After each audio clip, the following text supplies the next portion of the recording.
American history course. Oh yes, you see. You said intro to what was the history course? American Civ 2. Yeah. Like Civil War to like Nixon. Great. Yeah. Neat. Yeah, I gave my lecture last week. Well, what did you focus on? The first half of book 4, the questions of Adimantus and Hi, Pavlos. Hey, Paul. Good to see you. Good to see you as well. So we'll have most of the first years will be here on campus, and they'll be in these rooms here. Yeah. That's Marcus wandering around the Arendt Library. And then other people will jump in these other screens. Great. So how's Wyoming? It's beautiful. It's awesome. I love it. Yeah. It's very green right now, which is unusual, but yeah. Wow, it's been very rainy here, but I was wondering if it was like summer yet. And so I guess that's my question is answered. Definitely summer. We could still get snow, but we haven't recently. So, yeah. Hello. Hello, Samuel. Samuel, this is Pablos. Pavlos, hi, Ian. Nice to meet you. Good to see you again, Ian, and nice to see you, Pavlos. Thanks for making such a short notice. Absolutely.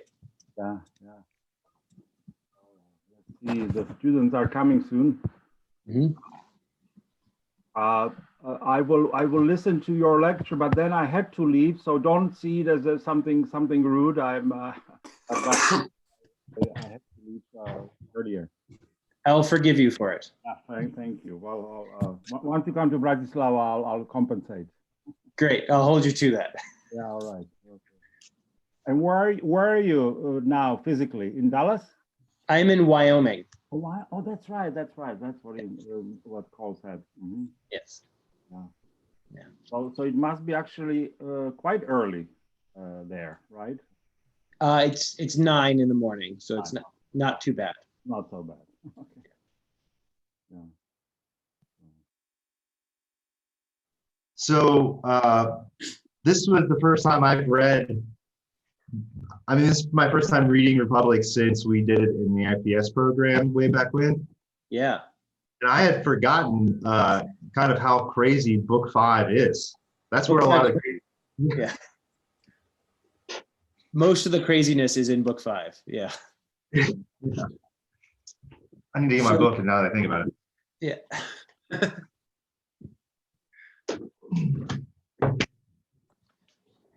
So this is part of a class, is that right? That you all are having meetings, and then also as part of the class, there are also these lectures in addition to your regular meetings?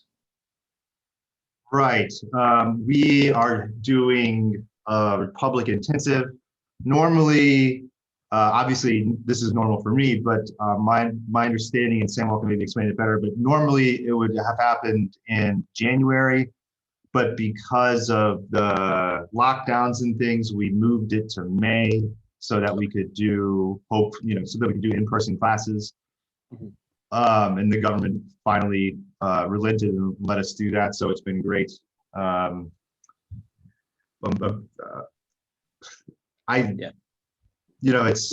so nice to have in-person classes. So we've been doing that. We meet Monday through Thursday, and then yes, Wednesday evenings we have these little talks. It's been, I think, a fun time. I think the students are going to have like a dinner afterwards today or something like that. I don't know. And how far have the students read in their regular classes and discussion? Just Up through book 5. Okay, great. yeah, we finished our discussions of book 5 this afternoon. Great.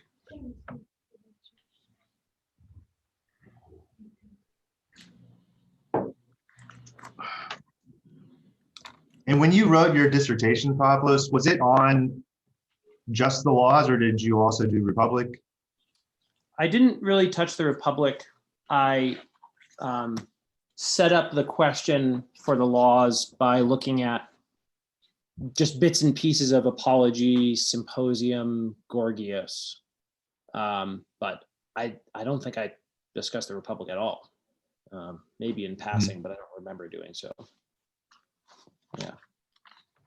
But I've been teaching it every spring here. So I just taught it for the 3rd time at Wyoming, and I had taught it, I think, 3 times at UD as well. So the cover has come off. That Yes. my The final Thucidity part. totally fell apart as well. I'm actually not going to take it off the shelf because it'll all fall out, but that's when I know that that I've taught it a few times. Yeah. Okay, so guys in the Rorty and Arendt room, tell me when you all are all there. Let's see. I think like half of you. The Rorty room, I've never. Normally they're not in there.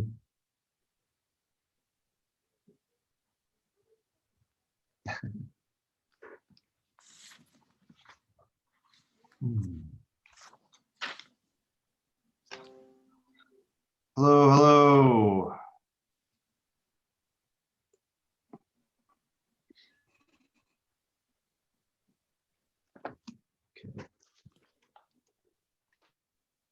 Hello, Bella. I can see that there is even Spitzer room and Rorty room. Guys, if you can do something in the Rorty room to adjust the camera, because only very few of you are visible. I don't know whether you manage or not. No, it's not. Yeah.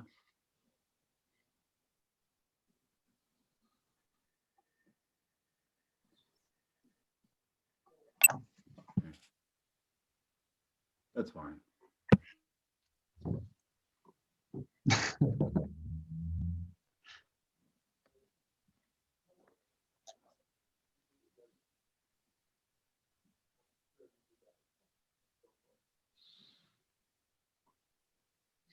Oh, well, it's okay. Just you're only going to get 3 people on that camera, looks like, anyway.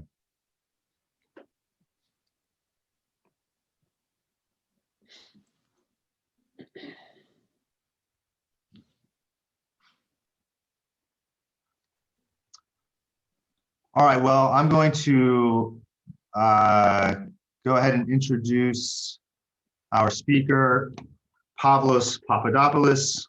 Pavlos and I went to college together at St. John's College in Annapolis. And then we were also, we went to graduate school together at the University of Dallas. Pavlos wrote his, as we were talking about earlier, he wrote his PhD dissertation, mostly on Plato's Laws, but he covered a variety of Platonic dialogues. He's since published in a couple of places, Interpretation Magazine, The American Mind, and First Things, then probably some other things as well. And today he's going to be talking to us about our topic, Book 5. And with that, I will leave the floor to him. Thank you, Pavlos. Thank you. Thank you for the invitation. Really happy to be here virtually. And thanks to you all for being here, joining in the conversation. I'm looking forward to it. I'd like to begin by saying something about the Republic as a dialogue, a work that contains both an argument and an action.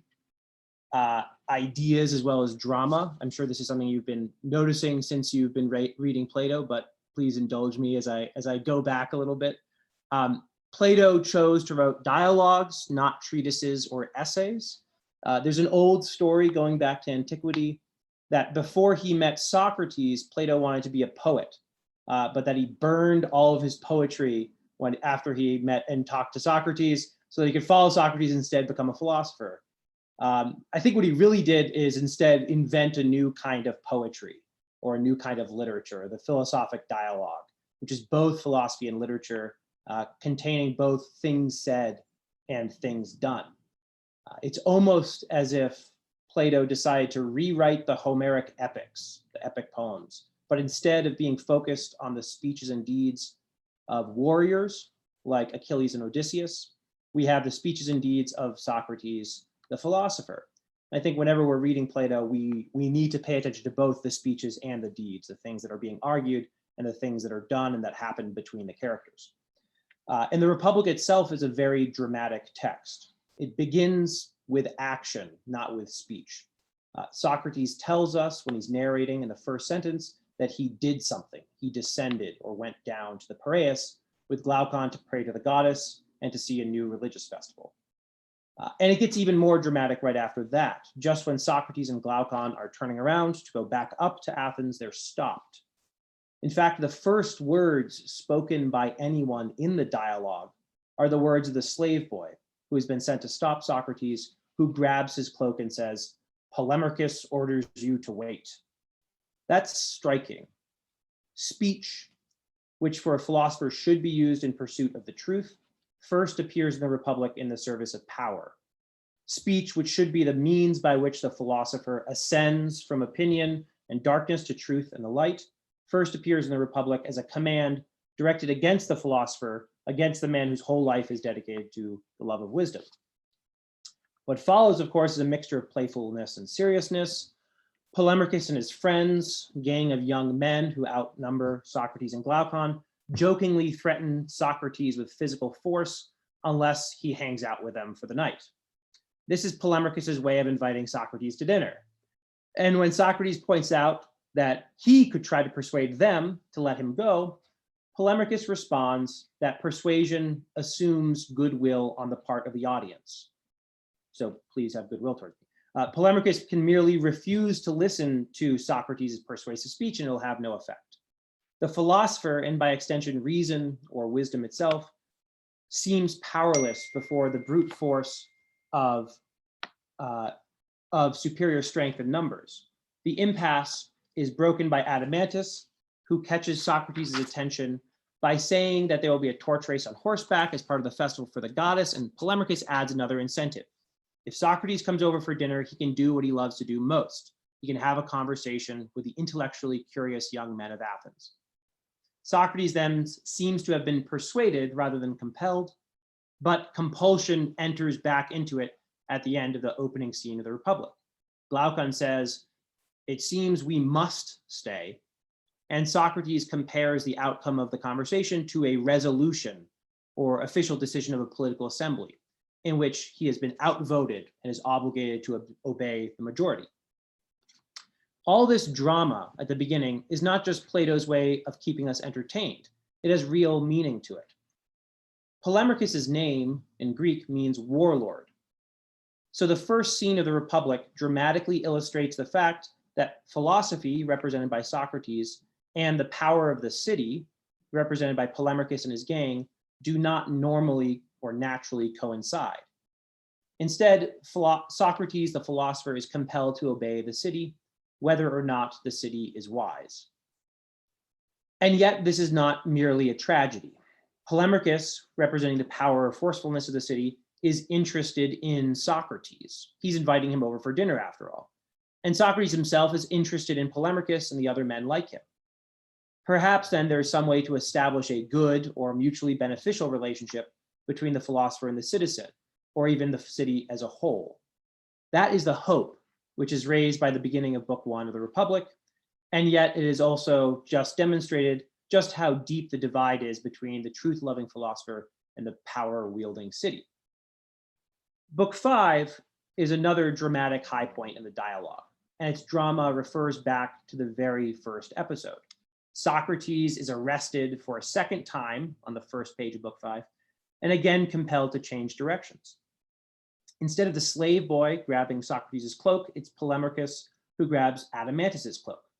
They whisper to each other.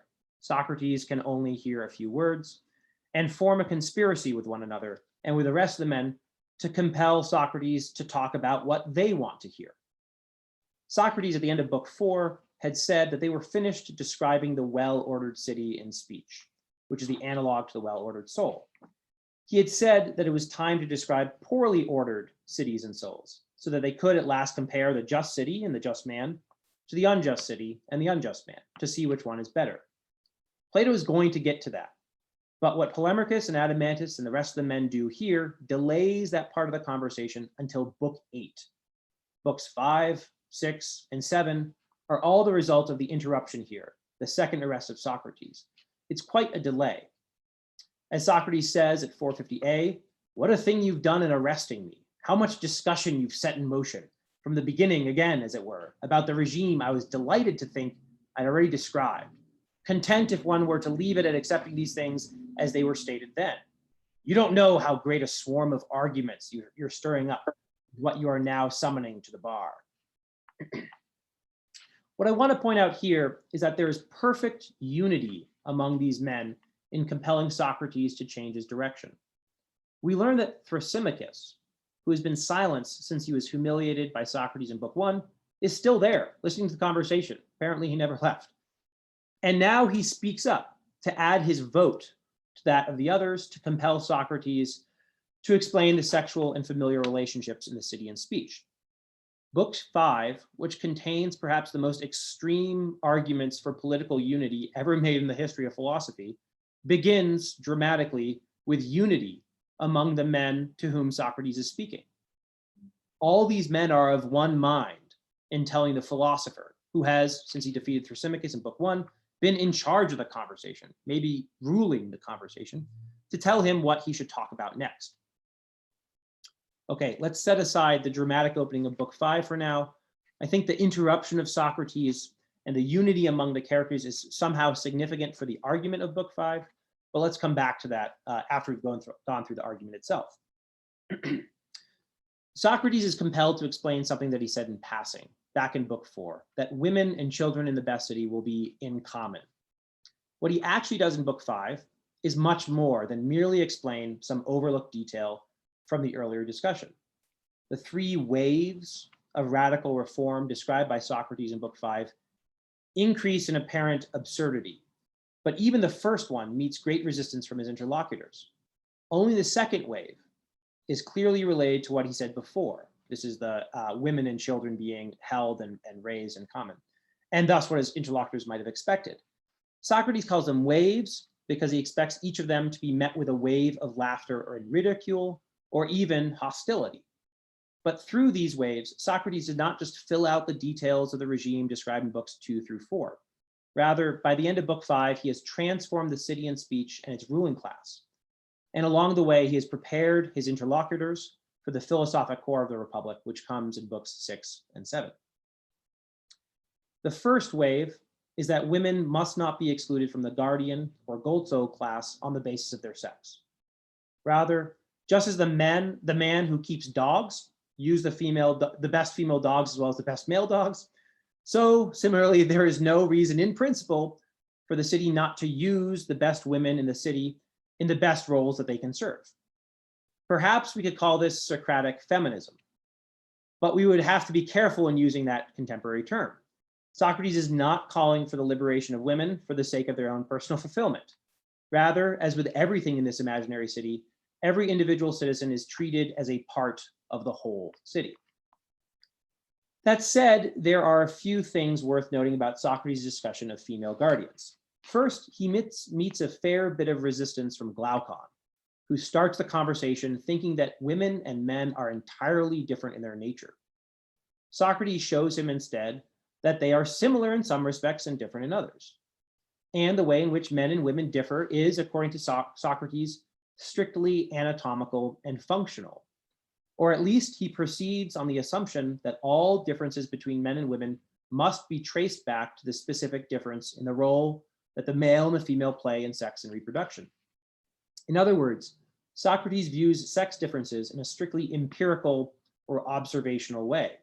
He neither thinks, on the one hand, that the only real differences between men and women are merely conventional or socially constructed rather than natural, nor does he posit something like a masculine spirit and a feminine spirit that suffuse and inform everything that a given man or woman is and can be. Socrates' emphasis on nature in discussing the first wave is significant, and not only for his views on men and women.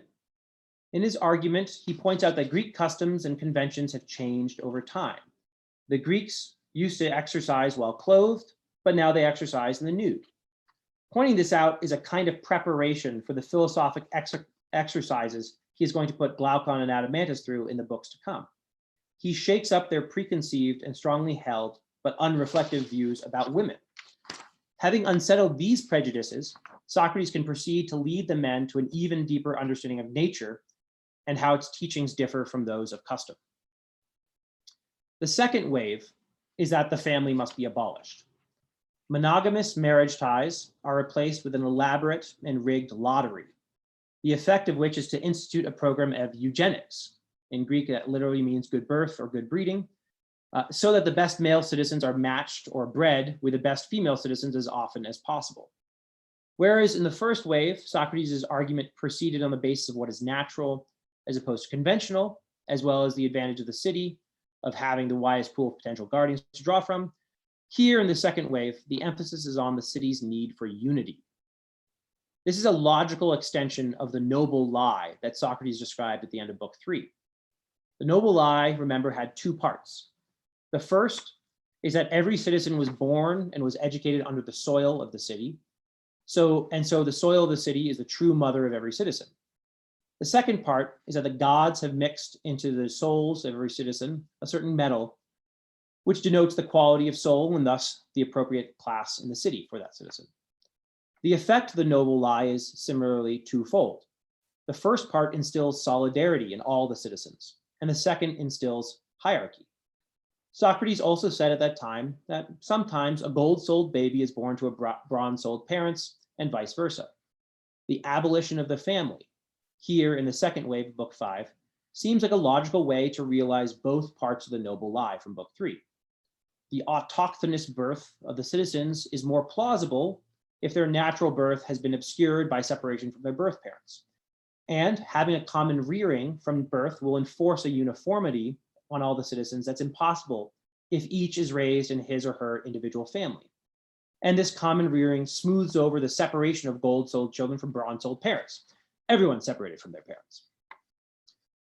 But to create perfect unity in the city, Socrates must treat its citizens increasingly like animals. Analogies to animals, which do occur throughout the Republic, increase in this section of the book. Not only are the guardians compared to dogs, as they have been since book 2, now Socrates says repeatedly that they must be treated like animals in how they are bred. And he speaks of pens in which the young are kept. The city itself is like a herd. Socrates' goal, he says, is to create the perfect community of pleasures and pains in the citizen body, when each citizen is pleased and pained by the same things as all their fellows are. When this is the case, there can be no division, thus no weakness in the face of a threat to the city, nor any prospect for civil war. The great evil that Socrates is trying to avoid is faction.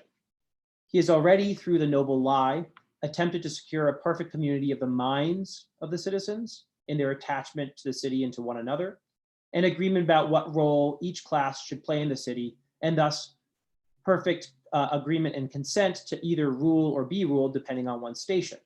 This is what was described in book 4 as the virtues of moderation and justice in the city, which are secured through the noble lie. Now in book 5, Socrates carries his project for perfect unity to its extreme conclusion. Not only unity of mind, which is hard enough to achieve, but also a kind of unity of bodies, or at least an elimination of all bodily attachments, which are expressed through eros, sexual or romantic love, and through familial bonds. I should mention that in the history of politics, Perhaps the greatest statement of an alternative to this emphasis on unity in Book 5 is by James Madison, one of the founding fathers of America, in Federalist Paper number 10. There in Federalist 10, Madison describes the necessity and even utility of having a multitude of factions in an extended republic, such as was established by the United States Constitution. His discussion of the unavoidable necessity of faction is especially interesting. He points out that the latent causes of faction are sown in the nature of man, in the differences of opinion that inevitably occur, as well as individual attachments to property. And so, because faction cannot be prevented, as Socrates is here attempting to do, its effects should instead be controlled, as the US Constitution attempts to do. Socrates expects the third wave to produce the greatest ridicule and hostility. And indeed, after he articulates it, Glaucon tells him that men will attack him for it. They'll come running at him with swords and do wonderful deeds. And so he'd better provide a defense of himself. This is the proposal that philosophers must rule in the city. More precisely, Socrates says that if the city is to become as perfect as possible, philosophers and rulers, kings or queens, must coincide in the ruling class of the city.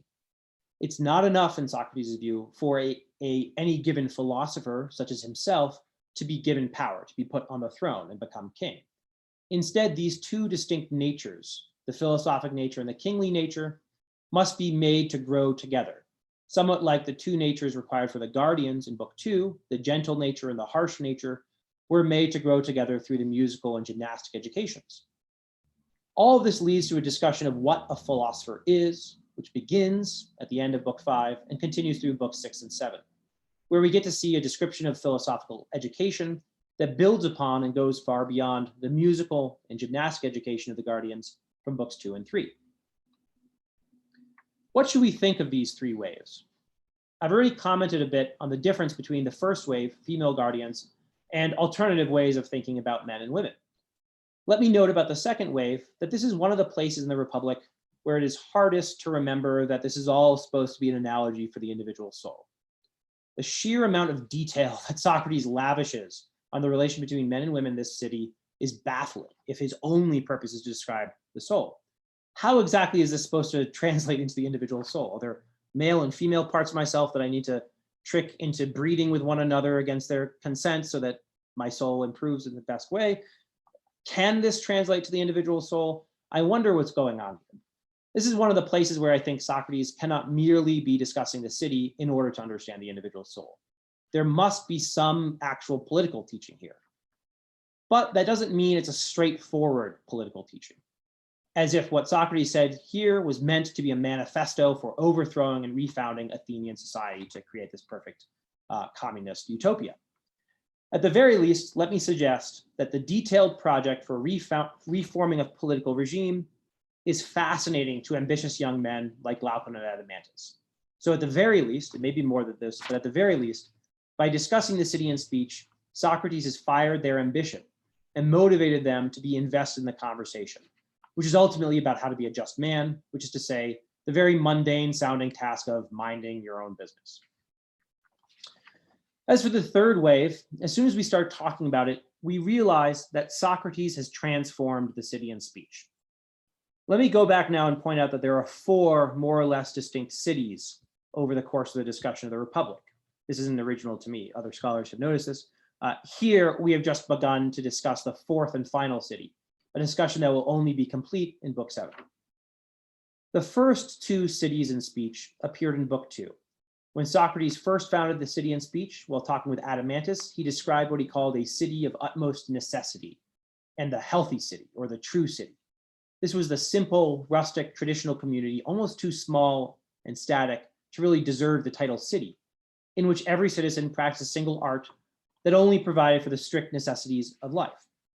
Glaucon objected, demanding relishes, and disdaining the first city as a city fit for pigs.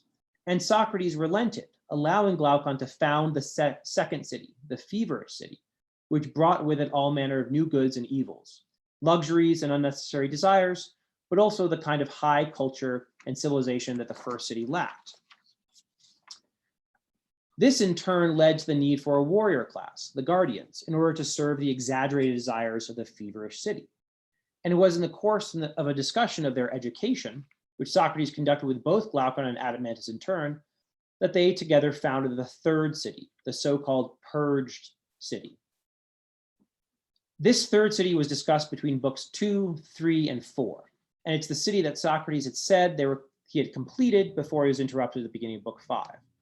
Now, the ruling class of this city is compared to well-trained dogs who guard the flock of sheep which represent the city against the wolves from inside and outside the flock. These dogs must be bred and raised to want exactly what dogs want. The guardians must be like dogs. They must want what dogs want and nothing more.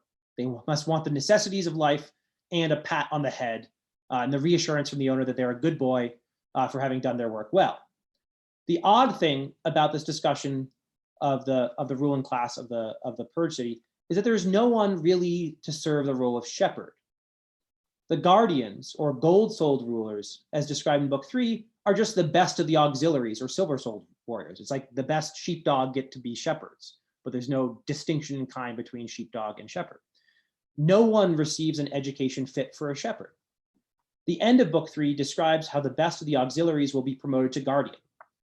They do so by proving themselves to be most dogmatically loyal to the belief that there is never any conflict between their personal good and the good of the city. There, in book 3, Socrates had said that the rewards for the guardians would be honors in this life and the next.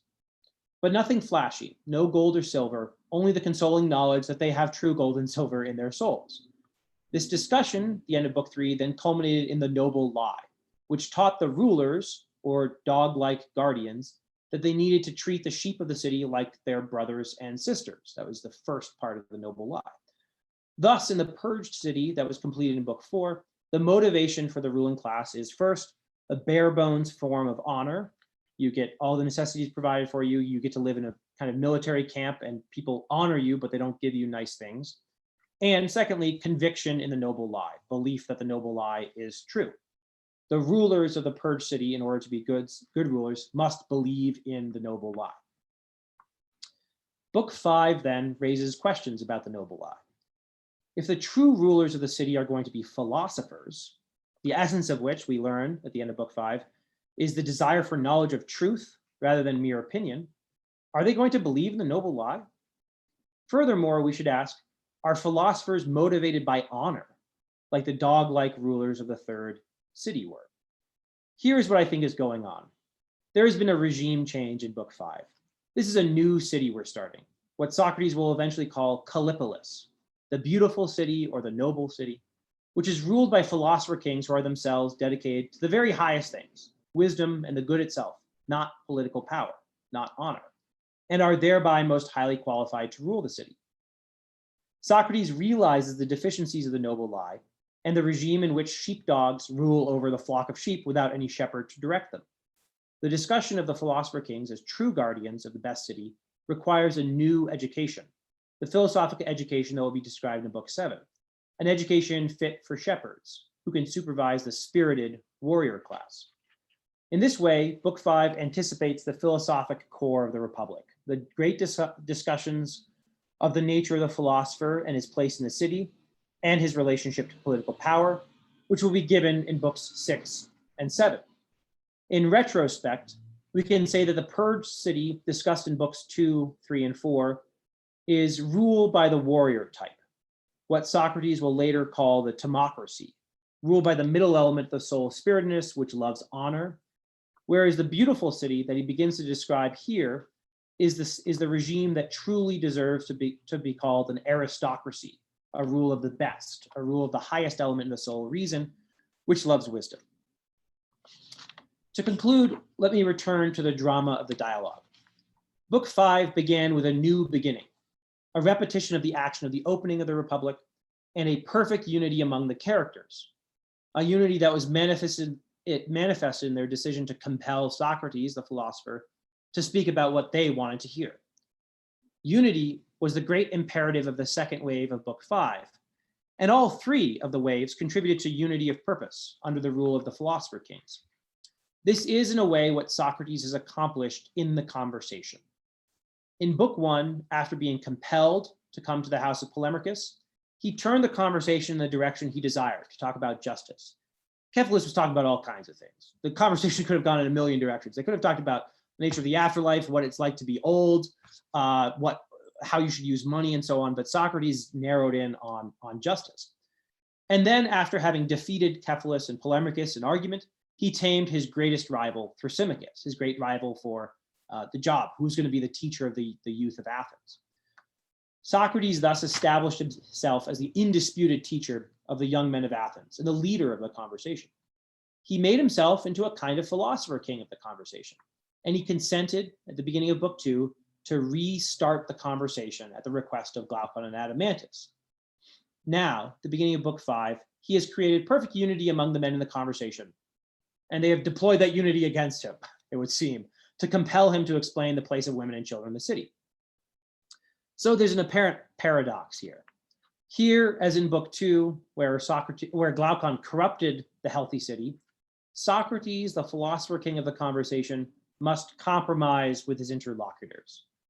And yet, this always seems to be what drives the conversation forward, this kind of back and forth between Socrates and the non-philosophers to whom he's speaking, to even higher heights of philosophy. It's not like this drags the conversation down, it actually elevates it, exactly where Socrates might want the conversation to go.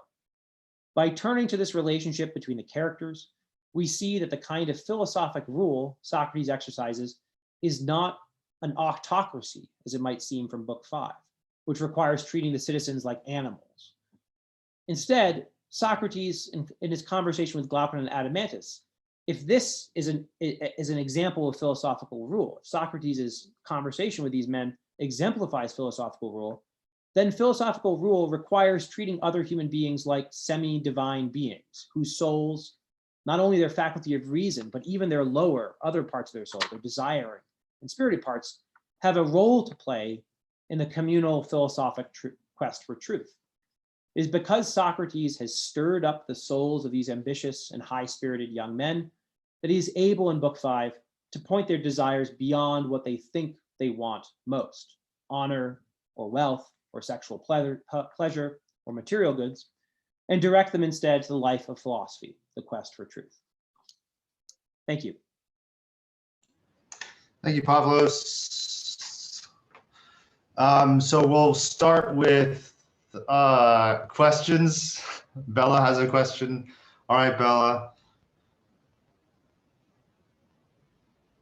Your mic You're is on. muted, Bella. I don't have the power to unmute people. Okay, I do now. Listen, I have a lot of questions, but I want to start with one that goes directly to something you claim, and I want to challenge that. Okay. You claim that the third city, the Pert city, is a city, is a democracy, is a city of soldiers.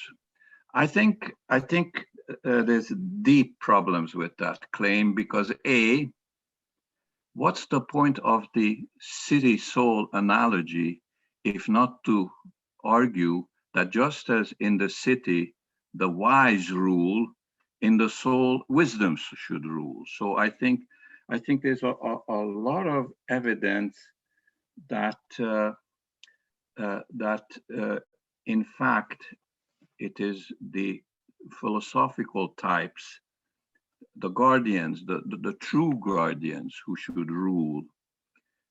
And again, I mean, what's the point of making the distinction between gold and silver? And what's the point of saying, as he does in 434, that we don't want these soldiers to abuse the position of rulers?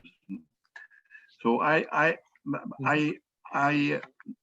think there's problem with your own claim, and I have myself serious doubts about this philosopher-king thesis, because I think it's a fake, it's a phony question, basically, because in books 2 to 4 it has been made clear that who should rule in a just city are people who are wise, who are philosophic natures. And my claim is that certainly these guardians are philosophic types, not the kind of maniacal Pythagorean philosophers of book 2, but they are philosophers. And the question is, well, how would this become a reality, which is posed in the third wave? Yeah. Well, it becomes a reality if in fact, kings or present rulers are like the guardians we've described in books 2 to 4. And that's it, that's all. And it's not very controversial. In other words, if we stay with the ideal city as the one described in books 2 to 4, then it could be brought about by a firm ruler who is also philosophically inclined. I don't want to go too far. I just want to drop one comment that I believe that book 5 is an addition. I believe that book 2 to 4 were complete, and it's an unfortunate addition. I think the books 5 to 7 are unfortunate additions to the political thesis of the Republic. It's a completely different question, but that's another story. I don't want to get into that. And Sure. there is, about book 5, the reason that book 5 is phony, 2 reasons. First of all, this famous reference to the proverb that friends should have everything in common. It's such a throwaway. It's not introduced as a strict law as it becomes in book 5. It just says, well-educated people know how to do that. Mm-hmm. And also the other reason I think it's a fake is because, coming back to the noble lie, there's a little sentence there. He says, well, these rulers should not be too sad, too upset if their offsprings have to go back with the working types. So there is a kind of an attachment, much more of an attachment between offspring and parent than would be between this undifferentiated mass of screwing guardians who produce these perfect children. Anyway, that's it. But Yeah. I think I'm more interested in comment on the first criticism about the bird city. Thank you. That's a great question. So the reason, I guess my disagreement with you is that I don't think the guardians, as they have been formed by books 2, 3, and 4, are philosophic. I don't see how the musical and gymnastic education could produce something worthy of the name philosophy as Socrates understands it. What's that? He does call them philosophers, and way back in book 2, philosophy on a lower, with a lower measure, which is great. Let him finish, please, because we're discussing, Samko. Don't interrupt. Okay, go on. Okay. So it doesn't work like that, because we cannot follow it then. So when he first compares the guardians to philosophers in book 2, when they need to figure out how to put together the hostility to the stranger and friendliness to the friend, and he says these are 2 distinct natures. Seems like we can never have them come into coincide because they're opposites. So we're at an impasse. Oh wait, we see that they do coincide in an animal, in a dog, and because the dog will bark at the mailman every time, the stranger, even though the stranger's never done anything to him, and the dog will be friendly to you, the owner, even if you've never done anything nice to him. So dogs are sort of stupidly, dumbly loyal. It's not on the basis of reasoning about advantage and disadvantage or justice and injustice. It's just, this is my own and I love it, and that is not my own and I'm hostile to it. And Socrates says there, that's what philosophers are like. And I think we're supposed to disagree with him. I think we're supposed to disagree with him at that point about what a philosopher is like. He says that this is similar to philosophers. Dogs are similar to philosophers because dogs are hostile to the thing they're ignorant of and love the thing they know, and philosophers are hostile to ignorance and love knowledge, the stuff they know. But if you think about it, it makes sense in a certain sense where the philosopher does love wisdom, but he doesn't only love the stuff he already knows. If he did, he would never move beyond whatever opinions he has at any given time. And so there's this other element to the philosopher where the philosopher is curious and outward directed and friendly towards what is strange. instead of being hostile towards what is strange and only friendly towards what is his own or what he already has. So I think from the beginning, I'm not sure exactly what's going on there, why Socrates introduces that in that strange way, but it's one of the places where there are these kind of process of ascent or kind of spiral upwards in the conversation where they come back to and refine earlier concepts later. For example, here in book 5 and then later. The other point to be made there is that if you look at the musical education, I just don't think that prepares someone to be a philosopher. It's a strictly moral education, which is good and it's the necessary foundation for philosophy that comes later and for good citizenship and being a good ruler. But it's strictly moral. It's you shouldn't fear death, so you can be courageous, and you shouldn't think that gods do these kinds of things, so you shouldn't do those kinds of things, and so on. And it makes them into good human beings in a moral sense and good citizens. But I don't think there's much in there that prepares them to philosophize. And that, I guess the reason I wouldn't say that unless I believe that books 5, 6, and 7 were meant to be in the Republic. Yeah. I disagree because I think in book 2 and 3, there's a notion that philosophers or these wise types they have a capacity to see things as a whole. They have an ability to engage in reasoned discourse. And maybe you have a very high standard for what it is to be a philosopher, a very Platonic standard. I think there's a lower standard which is given there, and it's legitimately philosophical. And for me, it's absolutely sufficient for a political ruler. And I think the kind of philosopher that's described in the middle books is an outrage for politics, as many people have suggested. They should be kept as far away from politics as possible. Whereas the earlier ones, I would like those kinds of people to be rulers. Yeah, and I also would like at a very minimum and maybe this is the only thing we can expect for the rulers of any given nation today to have this kind of solidarity with the people that they rule, to believe that their job, they have a kind of vocation to be like shepherds and to care for the common good and the good of every part of society.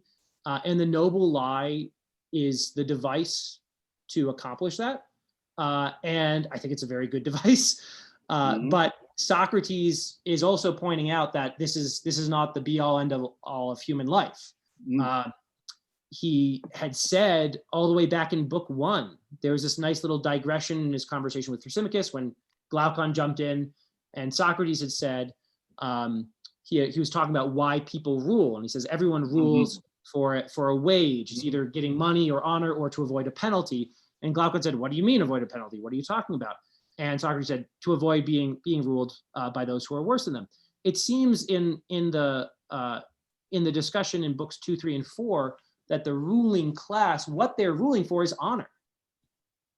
And maybe a kind of conviction based on the noble lie that has this exaggerated difference between human types, that they're gold, silver, bronze, and iron, which in a way is made true by the very disparate educations that everyone gets.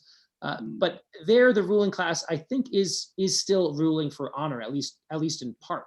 What about this point about the limit to growth? I think one of their functions is to limit growth, is to make sure there's not too much wealth and not too much poverty. So I think the rulers of the earlier books have much more of a global function than you seem to give them. Oh, they do have that large function. I just don't think they've been very well prepared for it, or I don't think they've been as well prepared for it as Socrates thinks rulers can, in principle, be prepared. Now it's a separate question, actually, how serious he is about instituting philosopher kingship. I think that's actually a separate question from whether he sees a distinction between 2 through 4 and 5 through 7, or between what I'm calling a democracy and what I'm calling an aristocracy. It's very paradoxical, and I was trying to get at that just through the nature of the conversation, how this plays out in the individual soul, it plays out in the city, but it also plays out in the relation between the men there, where there's the paradox that Socrates is ruling this philosopher king, but that doesn't mean he's bossing all of these guys around. It actually means that he's seeing what they desire in their soul and responding to it. And actually it's together, it's through Glaucon's desire for relishes and Adeimantus's other interests that the conversation is propelled higher. Ian? Yeah. Thanks.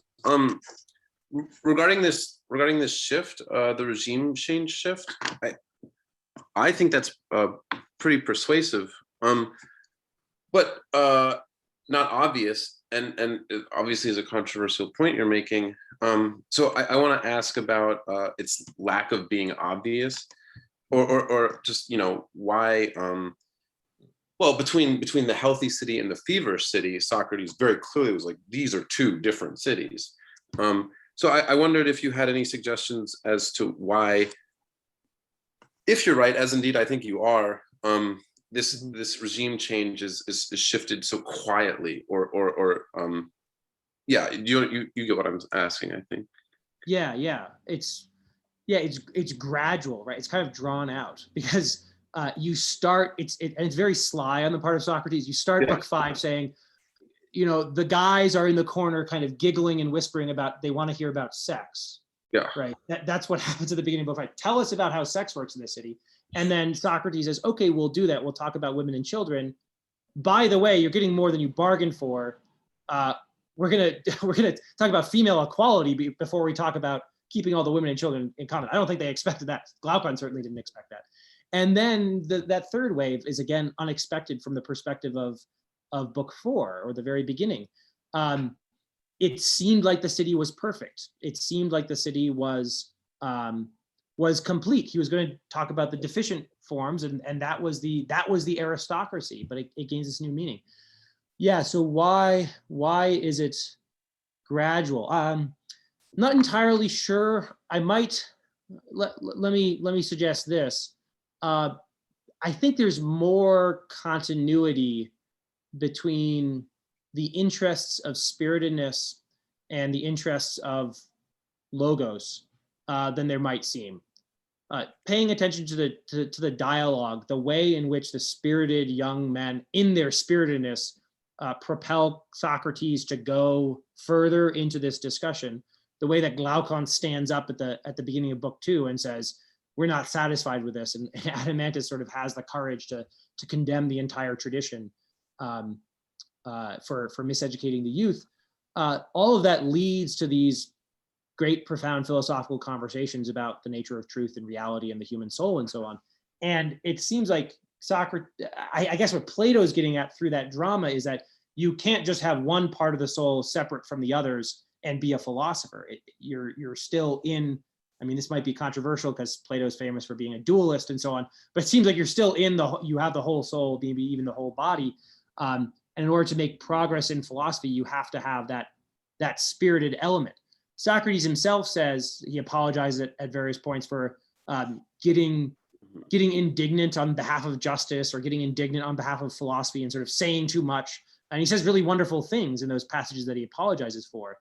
So he's kind of driven by his thumos to philosophy, not just by a kind of higher love of wisdom, but there's a kind of unity between them if they're rightly ordered in the soul. And so all of that's to say, just as there can be a kind of shading between the middle and higher parts of the soul, it seems to me that there's a kind of indistinct shading between what I'm calling the democracy, the third city, and the fourth city.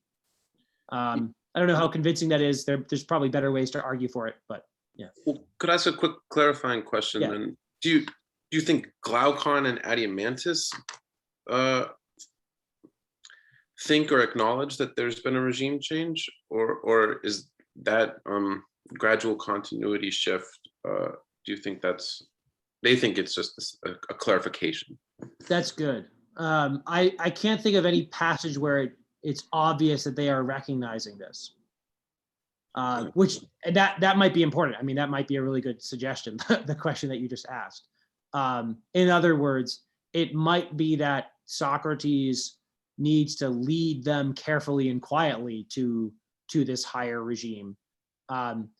where, remember, right, at the beginning of book 4, Adeimantus's objection about, the very first page of book 4, Adeimantus complains that Socrates is giving the ruling class, nothing. They're like dogs. He says, you're not going to make these men who have sort of the city in their hands, you're not going to make them happy. And Socrates says, we're looking after the good of the whole, right? Adeimantus there in book 4 is still concerned with material goods. He's not yet as detached from material rewards as Socrates will demonstrate himself to be, and as Socrates will demonstrate philosophers to be in the later books. And all of that's, so all of that's paralleled by the drama of the dialogue, right? They were supposed to have dinner and they never ate dinner. And no one's complained about it. They're all satisfied by feasting on speeches instead. So Socrates is kind of converting them slowly and covertly in a way to becoming philosophers, or at least trying to do that. So perhaps he has to do it quietly because Glaucon and Adeimantus and normal people who aren't like Socrates want more than, and think they need more than what the philosopher actually wants and needs. Okay, thank you. Thanks. Pavlos, thank you for your talk. I had not heard the regime change thesis before, and I thought maybe, the first thing I thought when you mentioned it was, we've also heard of another people who went from having, no king and living under what seems like a law to calling for a king. So I was wondering if you saw any parallels between this regime change into book 5 and like the Israelites. Because for them, I think it would be clearly like a regime change for the worst when they give up the law for a king, or when they go from the law to judges to kingship. But here you seem to think it's an improvement. Yes. Right. In the Old Testament, it is the Israelites cry out because they want to be like the other nations, right? They all have kings. Why can't we have a king? Give us a king. The law, Torah, is not good enough for us. I had never thought about that in relation to a republic. I have thoughts on that in relation to the laws. I think there's actually a lot of interesting echoes between the Old Testament and what Moses does and what Plato does in the laws. Here, what's the relationship between rule of law and rule of the one absolute wise man? Again, I think there's questions about how serious Socrates means all of this, or how plausible he thinks it is. He says many times, he actually delays the conversation of the Republic of the philosopher-kings by saying, let's talk about how they're going to go to war and so on, and he has to be reminded to talk about the third wave. But and even in that passage, sorry, I'm jumping around a little bit, but if we go to the philosopher-king passage, it's really striking. The way it's formulated, this is at 475, 473d. Socrates says it's conditional. He says, unless philosophers rule as kings, or those now called kings and chiefs generally inadequately philosophize, and political and power and philosophy coincide in the same place, while many other natures now making their way to either apart from the other are by nature excluded. Unless all of that stuff happens, there is no rest from ills for the cities, my dear Glaucon, nor I think for humankind, nor will the regime we have now described in speech ever come forth from nature. Maybe that's just the way things are. Maybe there is never going to be rest for ills for mankind and for cities. That seems like a pretty realistic take on the human condition. And so Socrates is in a way showing what it would take to have this kind of perfect political existence. But even in that introductory statement, he's phrased it as a conditional, which is very unlikely to come true. It's not a, well, I think the difference is between the Israelite move from living just by the law of God and by the judges who are inspired, which that's pretty messy, to having a king, is that there isn't quite the equivalent of, there's not a fully elaborated law, I think, in the Republic to parallel the law of ancient Israel. I mean, you have laws and regulations about life, even before Book 5. You have a reworking of the mythology. You could think about that, how there's the equivalent to that in the Old Testament. And you have the noble lie maybe as the crowning piece. And you have the beginnings of a theology, right? At the beginning of Book 2, he says, let's have a kind of paradigm for theology of what we need to think about gods in order to be good men. But there isn't the same kind of comprehensive regulation of all of human life that you get in Deuteronomy, for example, and Numbers and so on. And it's not as if Plato was unaware of that. I mean, ancient Greek nomos, law or custom, is a pretty good analog to ancient Israel Torah. It's sort of comprehensive way of shaping all of your life, as you have in Sparta.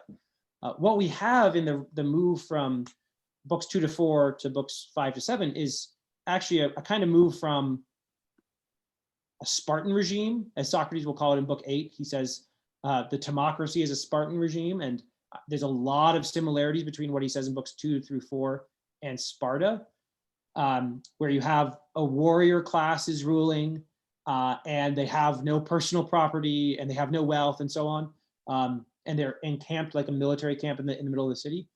You have a move from that Spartan regime to a kind of perfection of it and transformation of it. Yeah, I hope, is that helpful?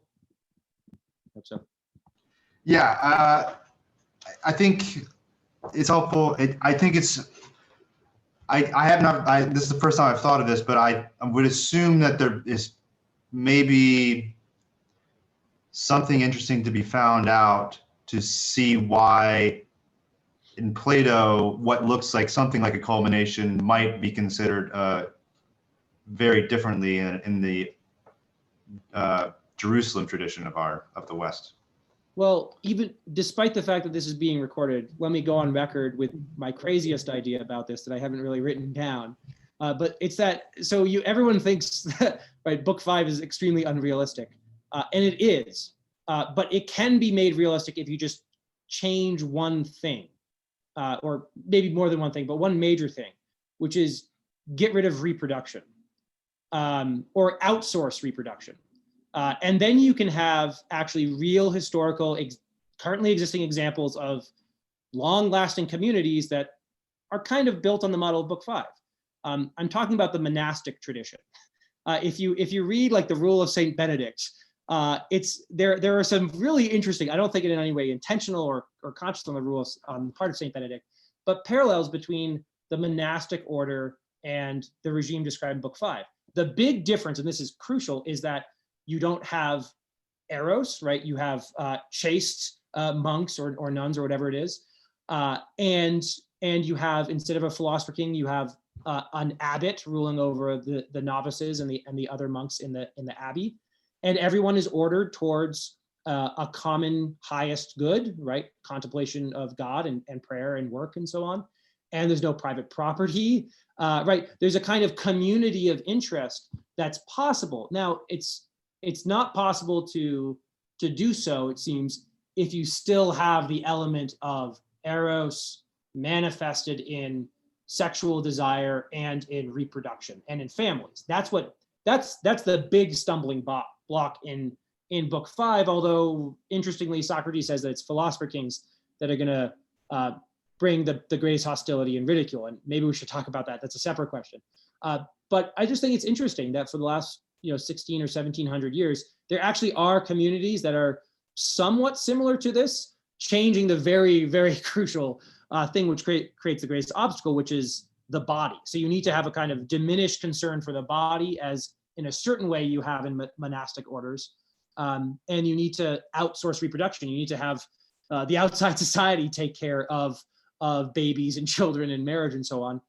And the other obvious big difference, or another obvious big difference, is that the monastery is in certain respects a voluntary community. It's not as if everyone in a city is just taken and made to live this way of life. It's understood as a very specific vocation for a very few number of people who are more suited to it than others. So I'll just highlight that dangling question that I inserted into there, which is, why are philosopher-kings the most ridiculous proposal? Not the abolition of the family, but the idea that wise people should rule. Maybe that does seem ridiculous to us, but Sorry, Ian, you were going to say something. But another difference, it seems to me, in what you're saying is that there would be no soldiers either. That they would have to outsource defense as well, it seems to me. Good, yeah. Nicola? Yeah, I just wanted to maybe add on to that, or even ask a little bit, because if you're saying that you're outsourcing reproduction, wouldn't that eliminate the whole idea of there's sort of like this, well, not unspoken rule, but a rule of, okay, soldiers have, babies with soldiers and they produce soldiers. Merchants have children with merchants and they produce merchants. So if you outsource outsource reproduction, how would you maintain that idea of creating these, classes and maintaining the amount of people that have to be in these classes? Yes, good question. So I guess in the monastery's relationship to the non-monastic society, I guess this, because there isn't a eugenics program, probably for the best.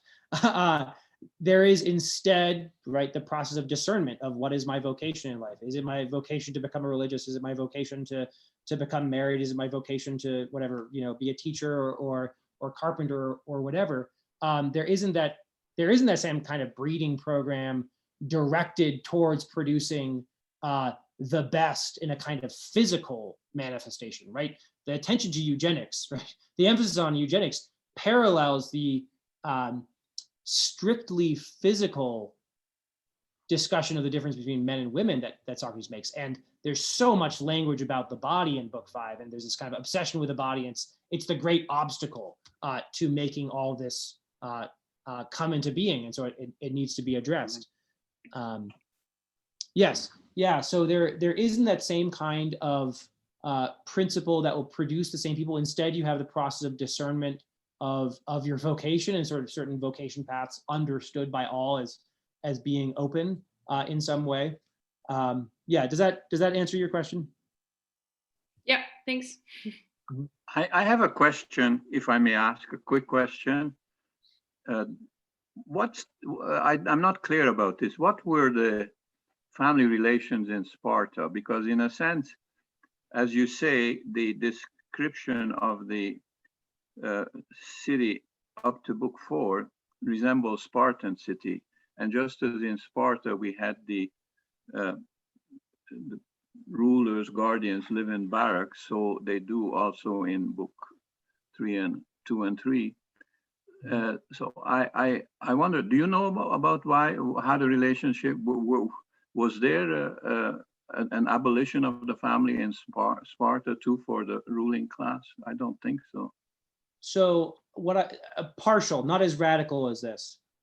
What I have in mind is Plutarch. That's what's fresher in my mind. I don't remember the details of what Xenophon or more contemporary sources say, but at least the way that Plutarch describes it in the Life of Lycurgus, that principle of the things of friends are shared is there, but it's kind of on a voluntary basis, right? Yeah. So first of all, you do have this great stratification in Spartan society where you have the helots at the bottom, this slave population that are terrorized, and you have the Spartiates, the kind of full Spartans, and you have some people in the middle, but the full Spartans are the ones that everyone thinks about when we think about Sparta. And family ties are greatly weakened. They're not totally abolished in the way they are in Book 5 here, but they're greatly weakened. So that there's all these strange customs about how first of all, you're taken away from your parents and you're raised, all the boys and all the girls, I think also, are raised in these little troops or little companies starting from age 7 or maybe even earlier than that. And so you diminish the influence of the family and of the mother on the children. So it's not you don't have, kindergartens and nurseries and things like that we have today, which are our attempts to realize Book 5 of the Republic. But you have a kind of concern for making these men into citizens instead of individuals or members of a family. You have the common messes, right, which are not family based. You instead have this kind of company. And in the first years, maybe several years, I don't remember how many, of marriage, a young Spartan man has to sneak away from his barracks and sort of sneak into his wife's tent or wherever she's living in order to make love under cover of darkness. It's kind of like weirdly shameful, and because this private attachment instead of the common attachment to the soldier, the army unit. And there are, let's see, there are some other features which I'm not remembering at the moment now, but if someone else remembers, please jump in. What I wanted to point out is that there's a kind, that's right. The principle that the things of friends are held in common. Plutarch, at least, and maybe he's getting this from Plato. It might be better to go back to someone like Xenophon, who's writing at the same time or before the Republic. But Plutarch reports that the Spartan men would abide by this custom, and it really worked as things of friends are in common. So one Spartan has a wife, and another Spartan desires that wife, and the husband, does not begrudge that second Spartan his wife. They're shared. It's not and it's kind of on this private voluntary basis. It's not on this great orchestrated state level conspiracy where everyone's going to be bred in the best way possible based on genetics or something like that. It's instead this voluntary basis. So it's looser and less systematic, but closer to that adage that was quoted by Socrates a few times. Yeah. Well, coming back to my point, that's exactly what this reference says. So why the big deal with shifting from book 4 to book 5? Why isn't the answer just like that? That's what I meant. And look at look at Sparta. That's what they're doing. What's the big deal? And it seems to me, I believe myself that book 5 is a graft, is a very untenable and implausible graft, but that's my opinion. It could have been, that statement in book 4 could have been dealt with much easier rather than going to this monstrosity of eugenic. I think Plato had much more that in mind than any really, really serious response to that issue. Anyway, I agree that the proposals as practical proposals are untenable in book 5, and I kind of think that Socrates thinks that as well, or that Plato wants us to think that. Maybe there's some disagreement between them there. I don't think there is, but I think we're supposed to be suspicious.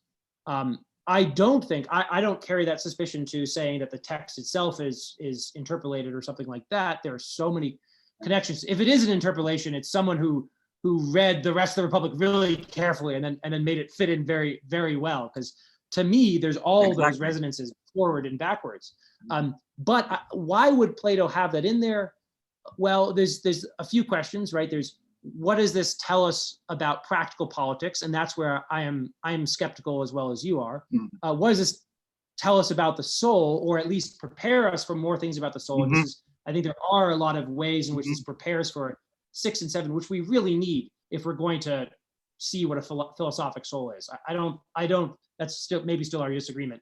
I don't see what's presented earlier as a philosophic soul. Certainly not a preparation for philosophy like you get in the Image of the Cave and the education, the mathematical arts and dialectic in book 7, and all of the great images of what a philosopher is in his relation to the city in book 6. But there's the practical proposals. I'm skeptical of those, and I think Socrates he's hesitant about them and hems and haws many times. There's a question about the soul. There's also the relationship between the characters and the way in which Socrates is teaching the interlocutors, teaching Glaucon and Adeimantus. And I think this is somehow, it's still somewhat mysterious to me, but this is somehow a bridge to, not a bridge, a staircase. I don't know what metaphor I want. It's a way of leading them higher. It's a way of propelling them beyond the concern for honor and even political rule. Because what we're going to get by the end of the Republic, by book 9, is that there is, the wise man is actually not concerned with politics in the conventional sense. He's concerned only with the politics of his own soul, or primarily with the politics of his own soul. And in order to get Glaucon and Adeimantus to that point, Socrates has to show them that there's something worth living for, something worth being devoted to, that's higher than honor and the power that comes with being a political ruler, even a very well, someone who's ruling for the common good. There's still, Socrates thinks, something higher than the city and something higher than political concerns. And I think book 5 in various ways points towards that and prepares the other characters for that. I could say a little bit more, but this is kind of getting into books 8. Let me just preview it for now. In book 8, after they're done talking about the aristocracy, there's a decline of regimes, timocracy, oligarchy, democracy, and tyranny. And I draw the parallel between timocracy and the purge city. I think the next 3 cities, the next 3 regimes, oligarchy, democracy, and tyranny, are all kind of mixed up in the fever city that was described in book 2. So I think it's chiastic, right? I think that there's a kind of parallel from beginning to end, an ascent and a descent. And then what we have that's left over is the healthy city, which isn't, it's not a tyranny, it's not a democracy, it's not an oligarchy, it's none of those. But I think there's a kind of parallel to that healthy city in what's described at the end of book 9, where the philosopher is in the midst of a conventional city, and he's looking at the city, the pattern of the city in heaven, and he's using that as a pattern for his own soul. And he's living this very austere life, concerned with the good order of his own soul, the true health of his own soul. And that's in a way what was going on in the healthy city, but it's become transformed and elevated by going through the central books of the Republic. But that's just something to maybe think about when y'all get to book 8. Can I ask you one question about Aristophanes? And yes. two questions. I don't know, how popular was the assembly of women in those times? And did Plato feel that he needed a more rational response to this? And that might have been the provocation for the first 2 waves in book 5, which were then later patched into, and I agree with you, the whole thing was put together by someone who brilliantly saw every piece and weaved it together, but that still means that it was put together from fragments. But let's address the Aristophanes question. What do you think? Yeah, I haven't thought about the assembly of women in much detail recently, so I just don't have much to say about that. I assume it's sufficiently well known for Plato to respond to. Of course, there's references to it, as well as, of course, to the clouds. Recently, I've thought about the connections with the clouds a lot more, and I'm afraid I don't have much intelligent or insightful to say about the assembly women. But don't you think it's plausible? Don't you think it's plausible that it is a response to that? Yes, but see, this could be a reason for you to think that these central books are genuine but comic. So you could accept them as genuine and not hate Plato for them, because it might be that this is his comedic response to the comedian, and that in a way is what I'm thinking, that there's something tongue-in-cheek or ridiculous or implausible about all of this. The question then would be, why is it in there? That could sort of assuage our concern that Socrates really means to abolish the family and do all these other crazy things. And again, I find the most interesting one is the philosopher-king, because it's so easy to read Plato and think he just wants to be in charge of everything. But actually, the philosopher doesn't want to be in charge of anything. He wants to be free to philosophize. He wants to live a life of philosophic leisure. So what's that doing in here? Somehow, Plato is getting, through his ironic and comedic writing, and it's in deep dialogue with not only the epics and tragedies, but also the comedies of Aristophanes. He's somehow getting at this paradox of the human condition and the difficulty of giving an easy solution to the political problem. I guess my view on Plato's politics is that he does believe that there is a rank order between regimes, and that certain regimes are better than others, but it's not as straightforward as it seems, and the best regime is very, very unlikely to be realized. I already alluded to the monastery.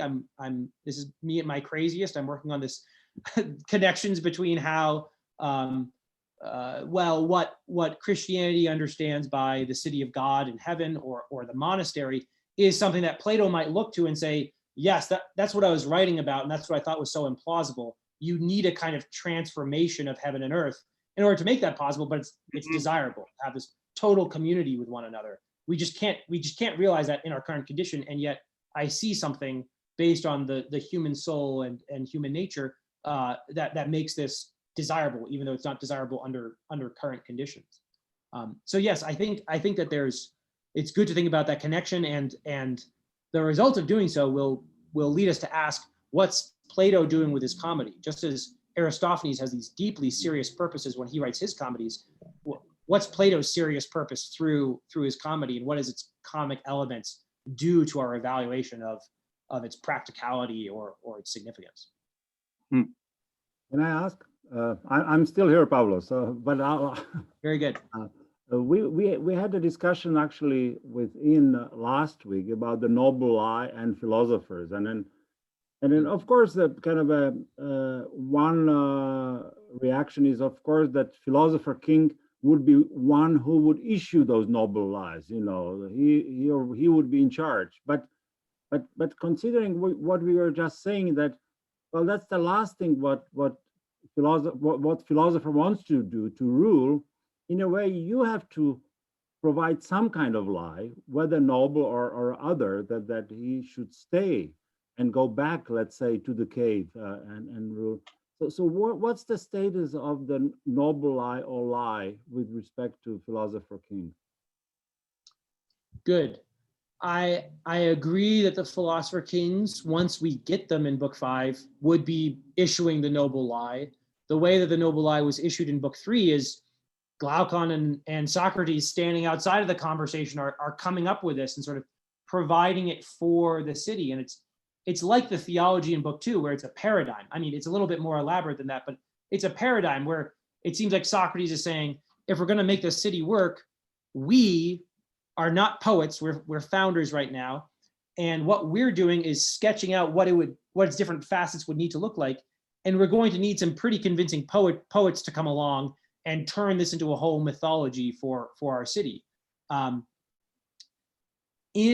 the way that the ruling class was described in book 3, Socrates says, at the best, they too will believe in this noble lie. And it seems desirable for them to not stand apart from it and issue it, but instead just be the most dogmatic or fanatical or steadfast believers in it. He wants them to be the most credulous. And he says, it's an interesting detail in that discussion where Socrates says he wants the citizens who are ruled to believe this lie, and maybe even also the rulers in the best case. And there's a kind of implausibility to them believing in it. I don't think that's because they're very smart. I don't think the implausibility to the guardians, as they're described in book 3, in believing the noble lie, is that I don't think that implausibility comes from them being philosophically well educated and kind of enlightened and therefore not credulous.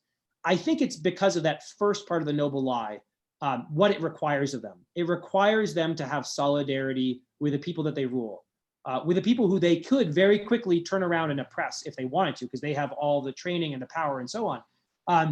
And it's that second part of the noble lie, the hierarchy among the souls, that we often focus on because it's so offensive to modern democratic understandings of equality. And yet the first part is the one that I think is more offensive to Glaucon and Adeimantus, and more offensive to the aristocratic Greeks of Plato's time, where you actually have to treat these people that you have power over as if they're your brothers and sisters. You actually have to treat them as if they're all children of the same mother as you. You actually have to treat them in this way where you really care for them. You really have to make real what Socrates said in book 1 about how every art is concerned with the good of its subject, the one that it's practiced on, like the doctor and the patient. And so I guess the way I read that hesitancy in the noble lie on the part of the rulers, that it's less plausible for the rulers to believe it, is due to that first part, where they're going to have to adopt a new ethos, a new way of ruling, very different and maybe offensive to the high-minded and arrogant way in which lots of Greek elites ruled their people. And I don't see in their musical education or their gymnastic education that they received in books 2 and 3, I don't see a basis for them being what we would call very advanced, critical thinkers or something like that. They haven't been given really the tools for philosophy. Those are what are described in book 7. They're the liberal arts that prepare for the higher practice of dialectic. And the characters themselves, Glaucon and Adeimantus, are given that preparation and exercise through the discussion of nature and custom and so on in book 5. So I agree that the philosopher-kings that the guardians issue the noble lie, or the guardians really receive the noble lie from Socrates and the others in book 3. Once you get to book 5, we're starting to create people in the city who are more like Glaucon or more like Socrates than we had before in the city. We're starting to get a new and higher human type in the city that's going to be fit to rule as philosopher kings. And I think they're going to have to, in some way, stand outside of the noble lie and issue it to the people. That said, if I can make one additional qualification or reservation, we love the phrase noble lie, but maybe there are actual truths contained in the noble lie, even though it's called a lie. It's certainly factually incorrect. All of these people weren't actually born under the ground and so on. But there may be that Socrates is hitting on some truths about human nature and the division of types, as well as the solidarity among people that needs to be shored up by this kind of basis for a myth. But if we are, as he says in book 2, naturally in need of one another, naturally necessitous, that's a kind of way of saying that we're naturally political, as Aristotle will put it, that our nature will not be fulfilled unless we're in political community. And so the noble lie is this kind of elaborate, semi-mythical way of really driving that point home and instilling it as dogmatic opinion in everyone in the city. That's good. That's interesting. Thanks. Yep, time for one more question. I'm sure Bella would be willing. Yes, he is. But I just wanted to give it a moment.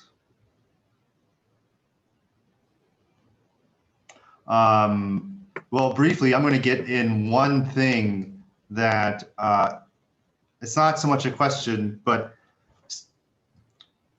at the end when he's discussing the philosopher king, am I right in thinking that basically Socrates starts when he starts talking about the forms with Glaucon at that point?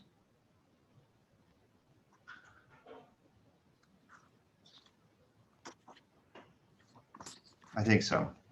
Mm-hmm. The beautiful.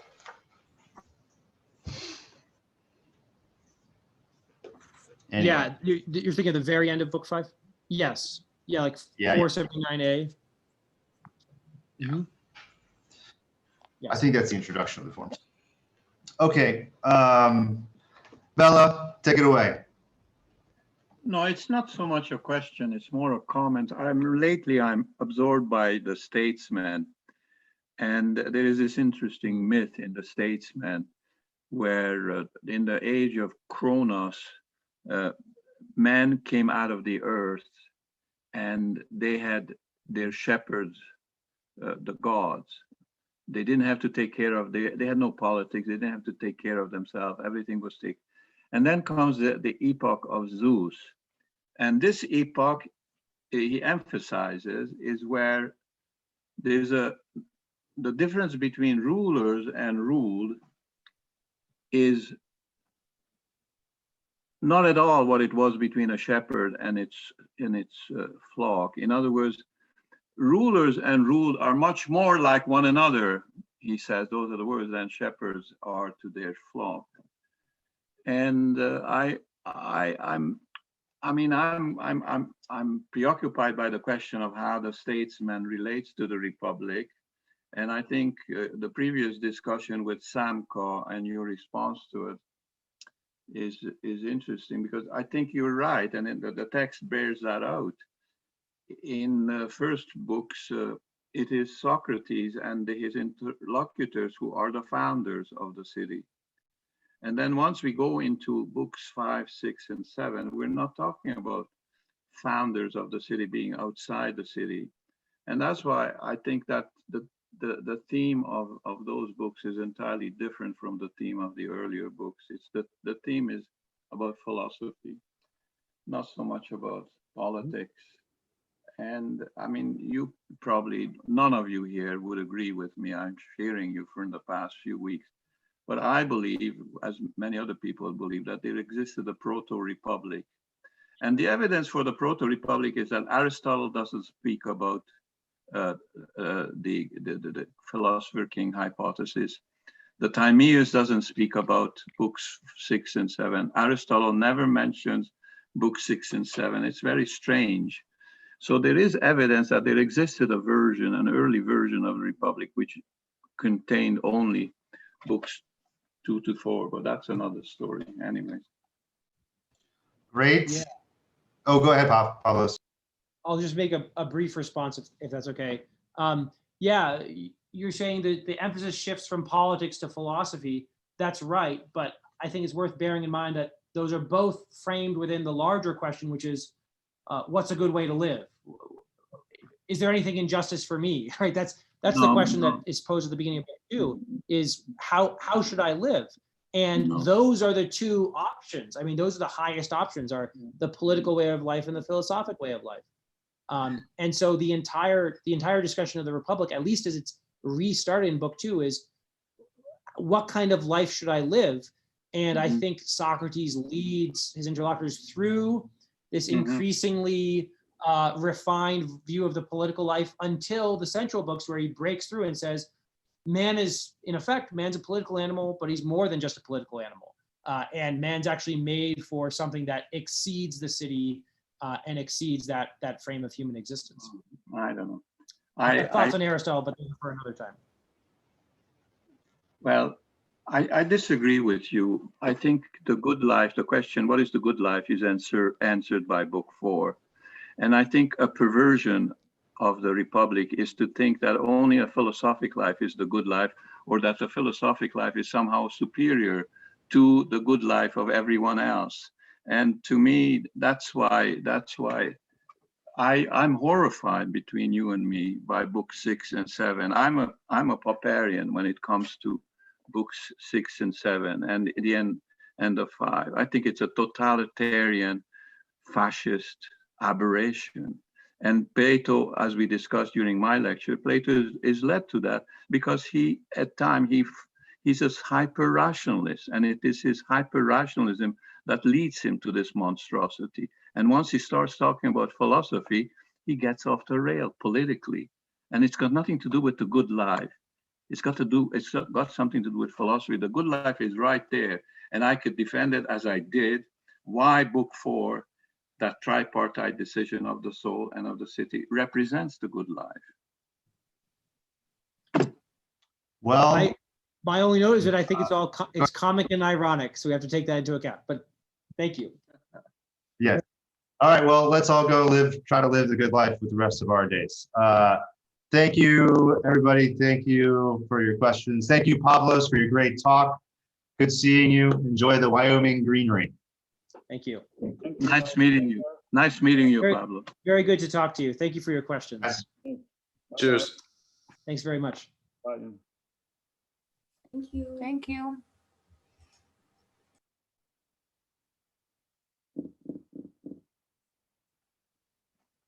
You having your lunch, Samko? I have a dates. Uh-huh. New date. Mr. Rector, can Yes. you hear me? I was the host while the discussion, and I have made you the host now. Okay, And so who is speaking? Michal.